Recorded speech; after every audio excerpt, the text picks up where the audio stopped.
Друзья, рада вас приветствовать на моем канале. С вами Ольга Быстрова. Предлагаю вам карту дня на 15 февраля 2020 года. Выпадает карта Башня из колоды Ленорман. День обещает быть каким-то значимым. Если вы все-таки в субботу продолжаете работу, занимаетесь деятельностью, то тогда здесь могут быть какие-то важные вопросы, связанные с властью, либо с государственными учреждениями. Также здесь может быть какие-то дела с налоговой службой, с администрацией, с судами. В общем, любые какие-то важные здания вы можете посещать.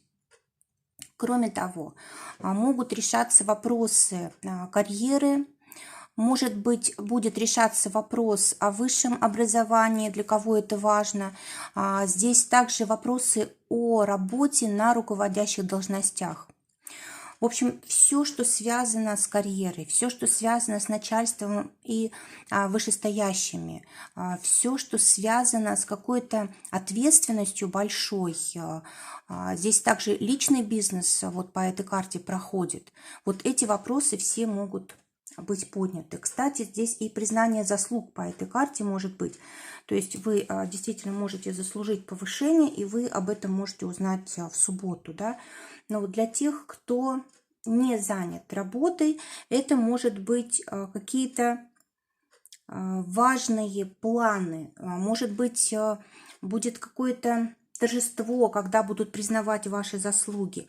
Или вот эта карта также очень показывает амбиции, показывает эго, когда мы чувствуем, что представляем из себя какую-то ценность, либо работаем над какими-то большими планами, проектами, то есть как бы заранее готовимся. Также карта говорит о том, что могут быть вопросы, связанные с отцом, с родителями в частности, но в основном с отцом.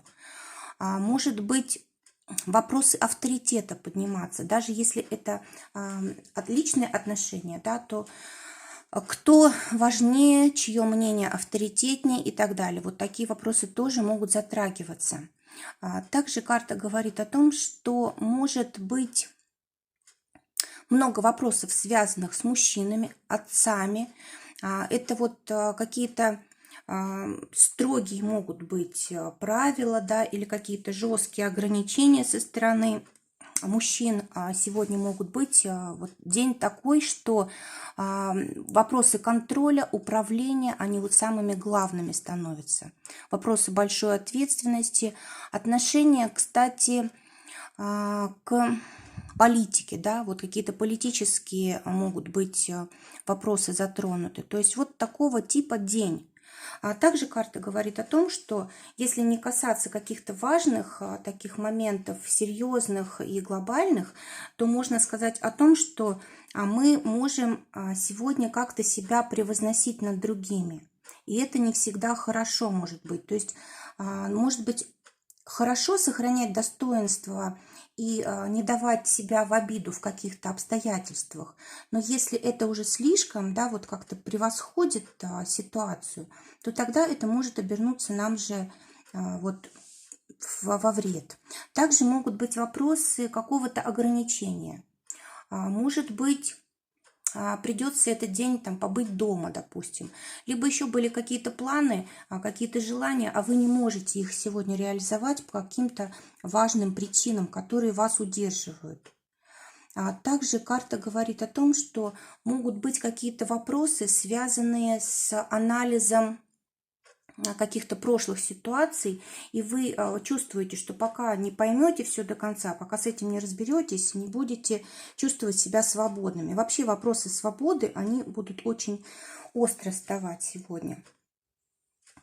Карта также говорит о том, что могут быть какие-то, знаете, такие глобальные цели достигнуты. Это может касаться и отношений, кстати. Это может касаться и деятельности. Может быть, финансовые какие-то поступления. Потому что по башне, конечно, мы можем с такими очень большими деньгами работать. Кстати, и деньгами занятыми. Да, вот, допустим, в банке мы занимаем деньги для ипотеки. То есть здесь, кстати, по этой карте очень часто проходят сделки с недвижимостью или договоренности с недвижимостью. Для кого это важно, вот, возможно, в субботу вы найдете тот вариант недвижимости, который вас устроит, либо какие-то вопросы, связанные с недвижимостью, ремонт, может быть, что-то для того, чтобы внутрь жилья, да, какую-то мебель, допустим, купить. Также, может быть, это и продажа тоже жилья, если этот вопрос вас интересует. В общем, для всего для этого день очень хороший. День каких-то глобальных перемен, день авторитетных людей, управления, контроля, большой ответственности. Друзья, желаю воспользоваться этими энергиями вам на благо. Всего вам доброго. До новых встреч.